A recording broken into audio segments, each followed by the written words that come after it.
дар заминаи сиёсати инсондӯстона ва ғамхориҳои падаронаи пешвои миллат президенти ҷумҳурии Тоҷикистон муҳтарам Эмомалӣ Раҳмон ҷиҳати бартараф намудани оқибатҳои офати табиӣ ва дастгирии сокинони зарардидаи ноҳияи Рӯшон тадбирҳои амалии ҳукумати ҷумҳурии Тоҷикистон идома дорад. Бо дастури бевоситаи пешвои миллат аз ҷониби агентии захираҳои моддии давлатӣ назди президенти ҷумҳурии Тоҷикистон корвони мошинҳо иборат аз 11 нақлиёти боркаш бо масолеи сохтмонӣ, маводи ғизоӣ ва сӯзишворӣ ба ноҳияи Рӯшони вилояти мухтори Кӯҳистони Бадахшон расонида шуд.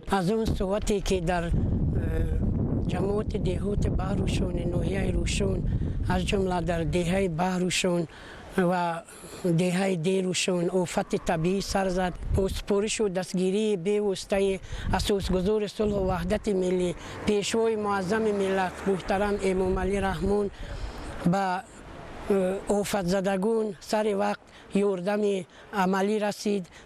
کمک بشردوستانه از جمله سمنت، تخته و مسئله ساختمانی و مسئله خوراکوری به ناحیه روشون وارد گردید. من از نام ساکنان ناحیه روشون، از نام کل باشندگان دهه بهروشون اظهار منتداری خود را پیش از همه به اساسگزار صلح و وحدت ملی پیشوای معظم ملت پدر غمخوار محترم امامعلی رحمان اظهار می نمایم. در مجموع به ضرردیدگان 100 تن سمنت، 50 متر مکعب تخته، 16 تن ارماتور و 400 دانه قالب برای کارهای ساختمانی انتقال داده شده. برای دستگیری اهالی ضرردیده 10,000 کیلوگرم ارد، 1,000 کیلوگرم شکر، 1,000 لیتر روغن رستنی، 1500 کیلوگرم مکرون و 1250 کیلوگرم برنج دسترس گردید که این مواد غذایی برای 50 عائله ضرردیده پیش بینی شده است. علاوه بر این به ساکنان ضرردیده ناحیه روشن ولایت مختار کوهستانی بدخشان مواد سوزشواری نیز رسانیده شد. در برابر رساندن کمک‌های مادی در محل کارهای ساختمانی، منزل‌های استقامتی نو نیز آغاز گردیدند. با دستگیری حکومت جمهوری تاجیکستان و طبق نقشه کمیسیون جمهوریوی برای 10 عائله که منزل‌های استقامتیشان در نتیجه آفت طبیعی پره ویران گردیده است، خانه‌های نو استقامتی با طرح زمانوی بنیاد می شود. برای هر یک عائله قطعه علایده زمین جدا گردیده کارهای ساختمانی الکی آغاز یافتند. نقشه است که در مهلت کوتاه این منزل‌ها پره ساخته به صاحبانشان سپرده می شود. از جانب کمیسیون جمهوریوی تقسیمات مسائل ساختمانی و مواد غذایی طبق احتیاجات هر یک عائله ضرردیده به راه مانده شده، کارهای برقرارسازی تحت نظارت دائمی حکومت جمهوری تاجیکستان قرار دارد. از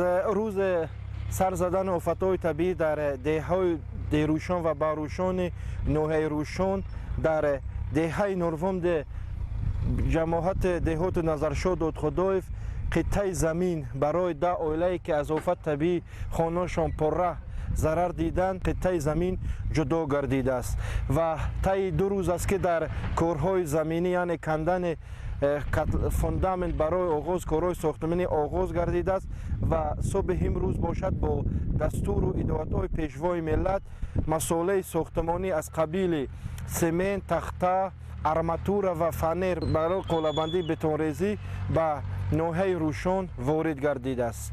رئیس ولایت مختار کوهستان بدخشان ضمن ملاقات با اهالی محلی تاکید نمود که ضرردیدگان آفت طبیعی ناحیه روشن زیر توجه به واسطه پیشوای ملت پرزیدنت جمهوری تاجیکستان محترم امامعلی رحمان قرار دارند و برای بنیاد و برقرارسازی عاقبت‌های آفت طبیعی و صاحب خانه‌های نو گردیدن 10 عائله که منزل‌های استقامتیشان پره ویران گردیدند زیر دستگیری‌های روزافزون حکومت جمهوری تاجیکستان قرار دارند. ساکنان دهه دیروشن و بهروشن از دستگیری‌های پیوسته دولت و حکومت مملکت بخصوص توجه پیشوای ملت پرزیدنت جمهوری تاجیکستان محترم امامعلی رحمان اظهار سپاس و منتداری نموده تاکید نمودند که چنین غمخوری‌ها برای هر چه زودتر برقرار گردیدن زندگی آسایشته آنها زمینه مساعد فراهم می‌آورد. از طرف حکومت جمهوری تاجیکستان بسیار یاری‌های کلان آماده هستند که ما منتدار از حکومت جمهوری تاجیکستان از پیشوای ملت پرزیدنت جمهوری تاجیکستان که برای خلق بسیار یاری‌های کلان رسانده ایستادند که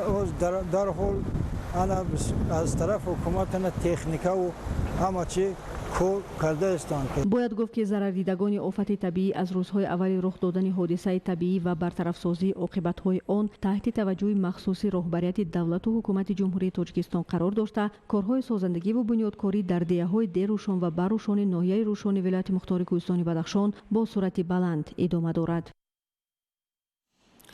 тоҷикистон дар маркази таваҷҷӯҳи сайёҳони ҷаҳон қарор мегирад. طبق таҳлилҳои байналмилалӣ таваҷҷӯҳ